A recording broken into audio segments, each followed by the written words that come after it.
अस्सलाम वालेकुम। नहीं जी, अब मैं आपको एक जगह की और सैर करवाता हूँ। बिल्कुल यहाँ से मैं निकल रहा हूँ अजमान राशिदिया वन से। देखिए बिल्कुल वहीं से वीडियो में कंटिन्यू कर रहा हूँ जहाँ मैंने स्टॉप की थी।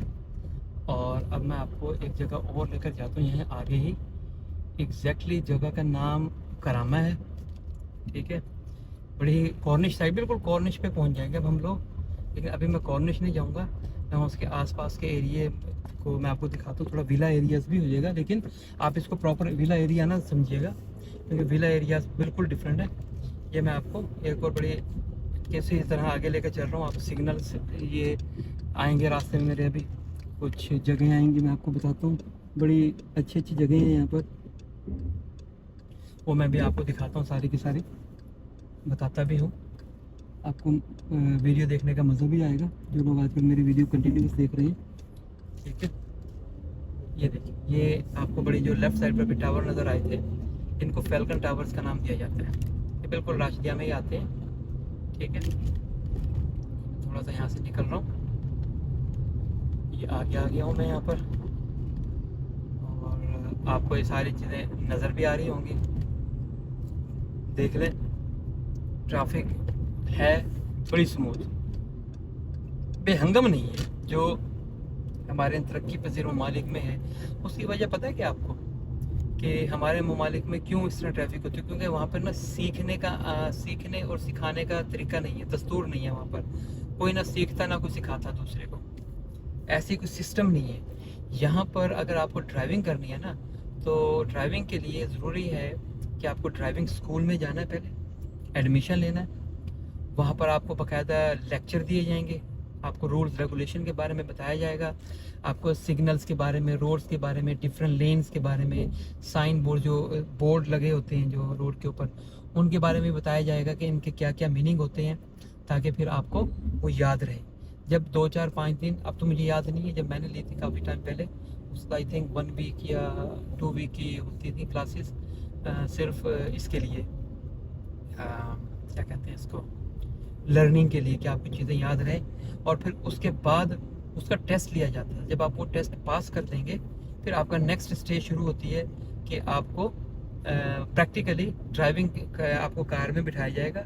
और फिर वो कार, अब आपने, आपके साथ एक इंस्ट्रक्टर बैठता है साथ में, उसके हाथ उसके पास भी अपने मिरर है, जिन साइड मिरर में वो देखता है, और बैक मिरर भी उसके पास अपना लगा हुआ है साथ में, उसमें वो देखता है ताकि कोई आप गलती ना करें। और उसके पाँव में ब्रेक भी होती है एक्स्ट्रा, कि खुदा ना खास्ता, क्यों मोस्टली काफ़ी लोग ऐसे बैठ जाते हैं जिनको पता ही नहीं है कुछ ना, कि कैसे वो चलाना है, सिर्फ कार चलेगी या उसका क्या तरीक़ेकार होगा। तो मुझे भी याद है जब मैं फ़र्स्ट टाइम कार में बैठा था, तो मुझसे मेरे इंस्ट्रक्टर ने पूछा कि भाई आपको गाड़ी चलानी आती है? पहले मैंने कभी स्टीयरिंग पर बैठे नहीं था उससे पहले ना लाइफ में।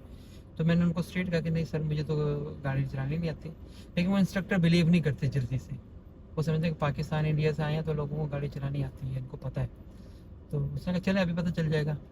तो मेरी गाड़ी आप यूँ कह लें 75 डिग्री पर ना पार्किंग में लगी हुई थी, और पीछे जो पार्किंग थी, पीछे वाली जो कारें थी, वो भी बड़ी टाइट करके लगी हुई थी, कि अगर मुझे गाड़ी निकालनी है वहाँ से, स्किल के थ्रू तो निकालूंगा आराम से, अगर मैं प्रैक्टिकल में अच्छा करता हूँ, और अदरवाइज़ मुझसे नहीं निकलेगी। तो लें जी, मैं जैसे गाड़ी में बैठा, उसने मुझे कहा चलें ठीक है, ये उसने मुझे गाड़ी के बारे में बताया, स्टीयरिंग है, आपको बताया जाएगा स्टीयरिंग है जी, ये इंडिकेटर के लिए यूज़ करते हैं, ये वाइपर के लिए यूज़ है, ऐसे लाइट ऑन होगी, ऐसे ऑफ होगी, ये हैंड ब्रेक है, ये आपका एक्सेलरेटर है, ये ब्रेक है, क्लच नहीं होता, क्योंकि आप यहाँ पे मोस्टली गाड़ियाँ ऑटो वाली हैं। अगर आपने मैनुअल लाइसेंस ले रहे हैं तो वो उसके बारे में भी आपको बताएगा। तो सारी चीज़ें आपको बता के एक मरतबा हल्के फुल्के से आपसे पूछ लेते हैं इसका क्या मतलब है, इसका क्या मतलब है, और फिर उसके बाद वो आपको कह के चलेंगे अल्लाह का नाम ले ड्राइव करें। तो मुझे भी यही उन्होंने सारी चीज़ें बताई, उन्होंने कहा लें जी ये एक्सेलेरेटर, और अब आप इसको चलाएं।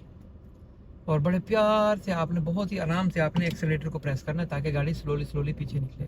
मैंने गाड़ी को रिवर्स गियर में रखा, और अपने हिसाब से मैंने आराम से एक्सेलेरेटर पर पाँव रखा वो, लेकिन वो मेरा आराम से इतना था कि गाड़ी ने जंप लिया, बम्प करके पीछे गई। और आप यूँ समझ लें कि पिछली गाड़ी में आलमोस्ट टकरा गई, वो आलमोस्ट टकरा गई। लेकिन क्योंकि उसके अपने हाथ में, उसके हाथ अपने पाँव में ब्रेक थी, तो और जिस वक्त मैंने गाड़ी को एक्सेलरेट किया था, उसने हैंड ब्रेक उसने अपने लेफ्ट हैंड में अब ऑलरेडी पकड़ ली थी। वो हैंड ब्रेक पकड़ कर बैठा, और उसके पाँव में ब्रेक थी, उसको भी उसने पाँव रखा। जैसे ही मैंने उसको वो किया एक्सेलरेट किया, गाड़ी ने एकदम जंप लिया बैक साइड पर और उसने फ़ौरन ब्रेकें प्रेस की, फ़ौरन ही, इमीडिएटली बिजली की तेज़ी से उसने काम किया और गाड़ी वहीं पर साकत हो गई। और उन्होंने पीछे आराम से उतर कर देखा गाड़ी कहीं हल्की फुल्की लग तो नहीं गई। तो अल्हम्दुलिल्लाह वो गाड़ी नहीं लगी थी, पीछे बचत हो गई। तो वो कहने लगे भाई अरशद साहब मुझे समझ आ गई आपको गाड़ी चलानी नहीं आती, आपको नहीं पता, अब मैं और केयरफुल रहूँगा कि आपको गाड़ी नहीं आती। फिर उन्होंने मुझे आराम से सिखाया, आराम से बताया। फिर थोड़ा सा टाइम लगा, या प्रोसेस है, आपको क्लासेस लेनी पड़ती हैं पूरी। इंस्ट्रक्टर आपको, I think if I am not wrong that time, वो हमें 45 मिनट की या 40 मिनट की एक क्लास होती थी और 2 क्लासें टुगेदर दी जाती थी। और I think if still I am not wrong कि 20 क्लासें हम उस वक्त लिया करते थे। और 20 क्लासों का मतलब 40 क्लासेस हो जाएंगी, इनके 20 सेशन आपने लेने हैं। और अब मैं 100% अभी याद नहीं है कि वीक में 2 मरतबा होती थी या 3 मरतबा हमारी क्लासेस से। तो अब ये देखेंगे जिस दिन मेरी वो स्टार्ट हुई क्लासेस, प्रैक्टिकल क्लासेस, या वो पहला दिन जिस दिन मैं स्कूल में गया था और उन्होंने मुझे लेक्चर वगैरह दिए थे, उस दिन से लेके एग्जैक्टली 40वें या 41वें दिन मुझे लाइसेंस मैं पास कर गया था। 2 मरतबा मैं फेल हुआ उसमें, लेकिन तीसरी मरतबा में अल्हम्दुलिल्लाह मुझे लाइसेंस मिल गया।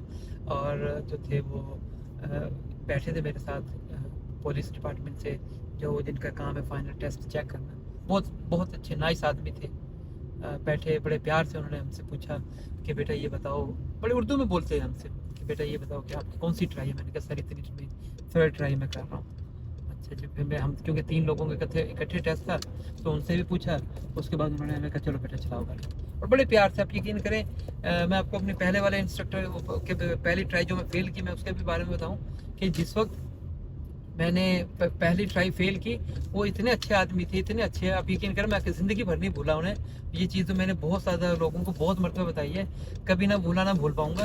वो इतने अच्छे आदमी ने मुझे कहा कि बेटा मैं 3 चांस देता हूँ चले, वरना तो होता ही है कि फर्स्ट चांस में हम फेल कर देते हैं। मैं आपको 3 चांस दे रहा हूँ, ये तीसरा चांस है, 2nd चांस लो और ट्राई करो, अल्लाह करेगा दोबारा पास हो जाओगे आप। मैंने दूसरा चांस लिया, नहीं हुआ। मैंने कहा सर नहीं होगा ये, क्योंकि मुझे 90 डिग्री की पार्किंग नहीं लगानी आ रही थी। तो उन्होंने कहा बेटा मर्जी है। मैं उन्होंने मुझे फिर भी 3 चांस दिए। 3 के बाद चौथे चांस पर भी उन्होंने कहा बेटा अगर आप चाहते हैं एक और चांस लेना, मैं देने को रेडी हूँ आपको। मैंने कहा नहीं सर, अल्लाह आपको जज़ा देगा इंशाल्लाह ताला इस चीज़ की। देखिए उन्होंने मेरे साथ इतना अच्छा बिहेवियर किया, तो मैं आज तक मुझे याद है कि कैसे उन्होंने मेरे लिए मेरी हेल्प करना चाहिए। क्या करें, मुझे वो स्किल ही नहीं आती थी जिसके बिहाव पर उन्होंने मुझे वो करना था, पास होना था मुझे। बहरहाल कोई बात नहीं, तीसरी ट्राई पर अल्हम्दुलिल्लाह मैं पास हुआ और मुझे लाइसेंस मिल गया। मैं अपनी इसी गुफ्तगू को आगे इंशाल्लाह वीडियो में कंटिन्यू करूँगा। क्या थोड़ा सा काम है वो कर लूँ, इंशाल्लाह आपको फिर मैं बताऊँगा अगली गुफ्तगू। अस्सलाम वालेकुम।